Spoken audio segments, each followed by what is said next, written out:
আসসালামু আলাইকুম, welcome to Maria's creation. কেমন আছেন সবাই? আজকে আমি নিয়ে এসেছি মাছ, টমেটো, আলুর ঝোল। প্রথমে আমি মাছ ভালোভাবে ধুয়ে নিয়েছি। এখন মাছের সাথে আমি মশলা মিশিয়ে নেব। মরিচের গুঁড়া হাফ চা চামচ, হলুদের গুঁড়া হাফ চা চামচ, লবণ স্বাদ মতো,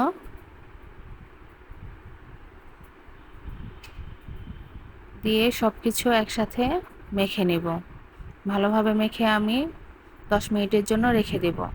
এখন আমি আলু এবং টমেটো কেটে নেব। আলুগুলোকে এভাবে আমি টুকরো টুকরো করে কেটে নেব।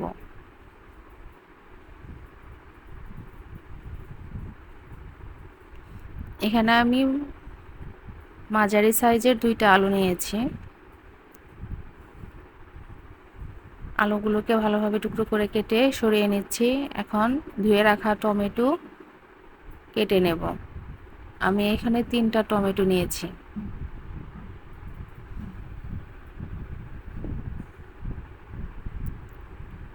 টমেটোগুলো কাটার আগে ভালোভাবে ধুয়ে নিয়েছি। এখন টুকরো টুকরো করে কেটে নিচ্ছি।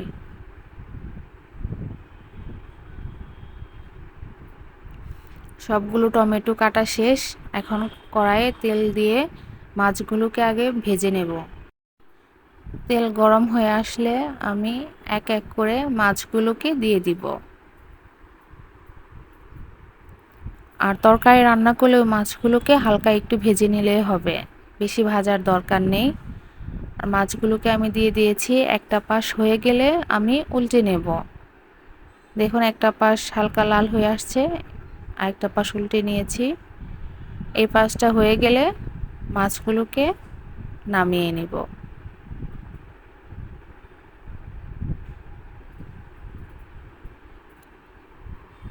সবগুলো মাছ উল্টিয়ে নিয়েছি। এখন আমার দুই পাশে ভাজা হয়ে গেছে, মাছগুলোকে নামিয়ে নেব।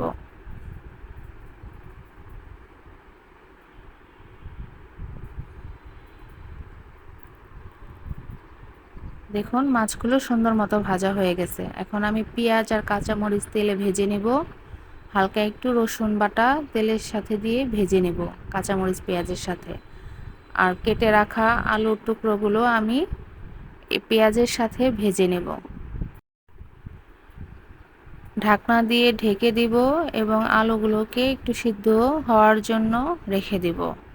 দেখুন পেঁয়াজ এবং আলু ভাজা হয়ে গেছে। এখন আমি এখানে হলুদ, মরিচ, ধনিয়া, লবণ গুঁড়া একসাথে দিয়ে হালকা একটু পানি দিয়ে আবার ঢাকনা দিয়ে ঢেকে দিব।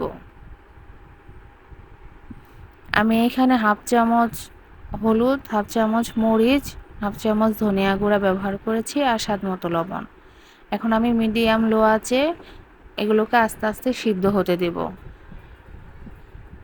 মশলাগুলো ভুনা হয়ে গেছে, তেল উঠে আসছে। এখন আমি এখানে টমেটো দিয়ে দেব। আমি এখানে কোনো বাড়তি আর পানি অ্যাড করব না। আমি মিডিয়াম লো আঁচে আস্তে আস্তে সবগুলো উপকরণ ভেজে নেব। টমেটো আলু একসাথে সিদ্ধ করে নেব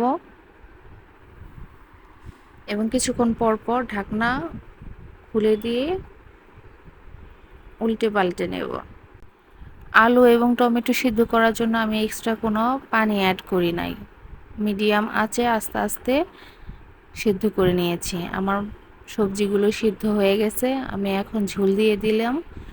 ঝোলগুলো ফুটে আসলে মাছগুলোকে দিয়ে দিব। দেখুন ঝোলগুলো ফুটে আসছে। এখন আমি ভেজে রাখা মাছগুলো দিয়ে দিব আর 2 মিনিট ঢাকনা দিয়ে ঢেকে রাখবো।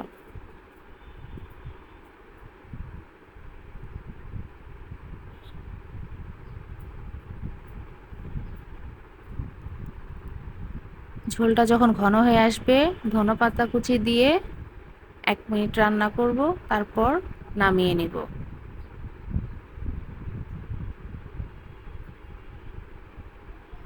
দেখুন আমার রান্না শেষ। ঝটপট রান্না হয়ে গেল টমেটো আলুর মাছের ঝোল।